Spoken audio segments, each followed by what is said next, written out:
अब हम ऐसा करते हैं, ये जो दूसरी इक्वेशन आ रही है ना, इसको प्रॉपर सॉल्व कर लेते हैं। ठीक है, यहाँ पे हमें mid term break method apply करेंगे ना जब, तो प्रॉपर वो अप्लाई नहीं हो रहा, मींस एप्लीकेबल ही नहीं है।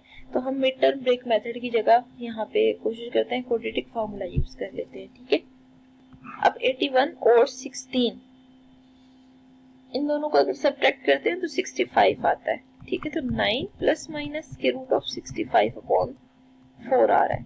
ठीक है, तो जब हम इसको सॉल्व करते हैं ना, तो ये मजीद सॉल्वेबल नहीं है। अगर ये मजीद सॉल्वेबल नहीं है तो ये जो x की वैल्यूज आ रही है ना, इनको हमने सोल्यूशन सेट में लिखना है। तो यहाँ पे सोल्यूशन सेट में ये प्रॉपर आप लिखेंगे तो -1 दो बार आ रहा है, लेकिन उसको रिपीट करने की जरूरत नहीं है। इसके अलावा आप यहाँ पे जो वैल्यू आ रही है आप वो उठा के लिख दें। ठीक है, this will be the solution. Move करते हैं मजीद एक क्वेश्चन पे, और उस क्वेश्चन को भी हम इसी मेथड से प्रॉपर फाइंड आउट करते हैं। ठीक है, अगर देखिए लेट्स सी क्वेश्चन इस टाइप का हो, x power 4 2x power 3 2x square plus x with 2 plus 1 equals 0। ठीक है, तो सेम वर्किंग करते हैं। सबसे पहले हम पूरी इक्वेशन को डिवाइड कर देते हैं एक्स स्क्वायर से। ठीक है, एक्स स्क्वायर से डिवाइड करके हमें फायदा ये होगा, मे बी पॉसिबल कुछ टर्म्स को हम इजीली कंबाइन कर सकें।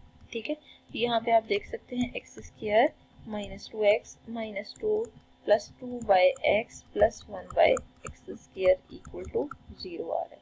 ठीक है, अब आप क्या करें, एक्स स्क्वायर और 1 बाई एक्स स्क्वायर वाली टर्म को कंबाइन कर लें। ठीक है, और बिल्कुल इसी तरह 2x और x वाली टर्म को कंबाइन कर लें।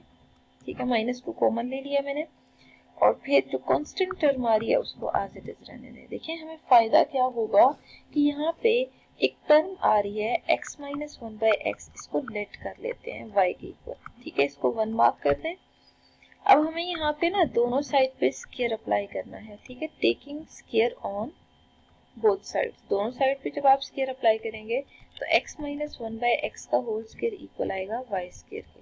ठीक है, बेनिफिट क्या होगा, अब जब इसको सॉल्व करेंगे ना तो x square plus 1 by x square minus 2 equal आ जाएगा y square plus 1 by x square की वैल्यू सेपरेट करनी है तो y स्क्वायर प्लस 2 की इक्वल आ जाएगी। ठीक है, अब आपने क्या करना है कि 1 और 2 जो दो वैल्यूज आपने फाइंड आउट किया ना, पुट करनी है इक्वेशन ए में, इसको ए मार्क कर लेते हैं। ठीक है, पुट 1 एंड 2 इन ए।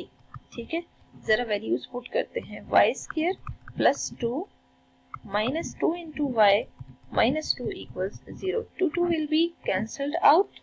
अगर ये दोनों वैल्यूज कैंसिल हो रही हैं तो y स्क्वायर माइनस 2y का आंसर 0 के इक्वल आ रहा है। तो यहाँ से y को कॉमन ले लें तो y माइनस 2 इक्वल्स 0। आपकी जो दो वैल्यूज है ना, y को भी 0 के इक्वल पुट कर दें और y माइनस 2 को भी 0 के इक्वल पुट कर दें। ठीक है, बट स्टार्ट में आपने y को क्या लेट किया था, वो यहाँ बैक सब्स्टिट्यूट कर देते हैं। ठीक है ना, बैक सब्स्टिट्यूशन इसलिए भी जरूरी है कि देखिए क्वेश्चन x में है और यहाँ पे आंसर्स y में आ रहे हैं, तो बैक सब्स्टिट्यूशन में आपने क्या करना है, x माइनस 1 बाई एक्स को पुट करना है। इसको सिंप्लीफाई कर लेते हैं बाय टेकिंग एलसीएम हियर। जब आप एलसीएम लेंगे तो एक्स स्क्वायर माइनस 1 0 के इक्वल है, तो एक्स स्क्वायर 1 के इक्वल है। दोनों साइड पे स्क्वायर रूट अप्लाई करेंगे तो आंसर आपके पास x इक्वल्स प्लस माइनस 1 आ रहा है। ठीक है, अब हमें क्या करना है, दूसरे वाले एक्सप्रेशन को भी सिंप्लीफाई करना है। ठीक है, तो यहाँ पे क्या करते हैं, y में भी ना x minus 1 by x put कर देते हैं। ठीक है, इक्वल टू 2, यहाँ से x square minus 1 by x equals 2 आ रहा है। अब आप इसको सिंप्लीफाई करेंगे, x square minus 1 equals 2x है, 2x को इस साइड मूव करें, x square minus 2x minus 1 equals 0 आ रहा है। अब आपने x square minus 2x minus 1 equals 0 की प्रॉपर क्वाड्रेटिक फार्मूला से x की वैल्यूज निकालनी है। ठीक है, तो यहाँ पे ऐसा करते हैं, कंसीडर कर लेते हैं ताकि इसको सॉल्व करना आसान हो। By quadratic formula reference mention कर देते हैं।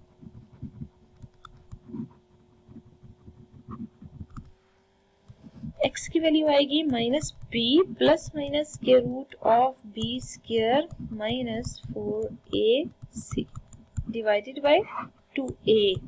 ठीक है, अब आप ऐसा करें कि यहाँ 2 plus minus square root 4 plus 4 mention कर दें। 4 प्लस 4 इज 8 और 8 का स्क्वायर रूट जब आप अप्लाई करेंगे ना 2 स्क्वायर रूट 2 बाई 2 आएगा। ठीक है, अब आप देख सकते हैं न्यूमरेटर से 2 कॉमन लिया जा सकता है। अगर 2 कॉमन ले ना आपके पास आंसर बच रहा है 1 plus minus square root of 2 divided by 2। 2 will be cancelled out, answer will be 1 plus minus square root of 2। ठीक है, इसको भी हाईलाइट कर दें। अब आप यहाँ देख सकते हैं प्रीवियस स्लाइड में एक answer x equals plus minus 1 आया है और दूसरा answer x equals 1 plus minus square root 2 आ रहा है। ठीक है, इनको आपने उठा के सोल्यूशन सेट पे लिखना है क्योंकि कोई वैल्यू रिपीट नहीं हो रही है। इसका मतलब ये है कि एक आंसर प्लस माइनस 1 है और एक आंसर आपके पास इस फॉर्म में है। ठीक है, लेकिन अगर आप यहाँ पे चेंज करना चाहें ना, मतलब आप इसी सोल्यूशन को इस फॉर्म में भी लिख देते हैं तो वो भी करेक्ट होगा। जैसा कि प्लस 1 फिर माइनस 1 फिर 1 प्लस स्क्वायर रूट ऑफ 2 और 1 माइनस स्क्वायर रूट ऑफ 2। ठीक है, तो अगर आप यूं भी मेंशन करना चाहते हैं तो यूं भी करेक्ट होगा, बट ये है कि प्रोसीजर यही यूज होना है। आपने हमेशा एक्स स्क्वायर से डिवाइड करके उसके बाद फिर सब्स्टिट्यूशंस लेनी है। यहाँ पे जिस जो भी सब्स्टिट्यूशन से आंसर आ रहा है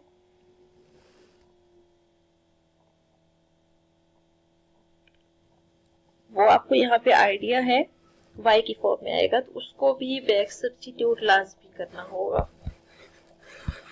बैक सब्स्टिट्यूशन के बाद मजीद अगर सिंप्लीफिकेशन पॉसिबल है वो सिंप्लीफिकेशन पॉसिबल कर लिखने के बाद आपने एट द एंड x की वैल्यूज लिखनी है।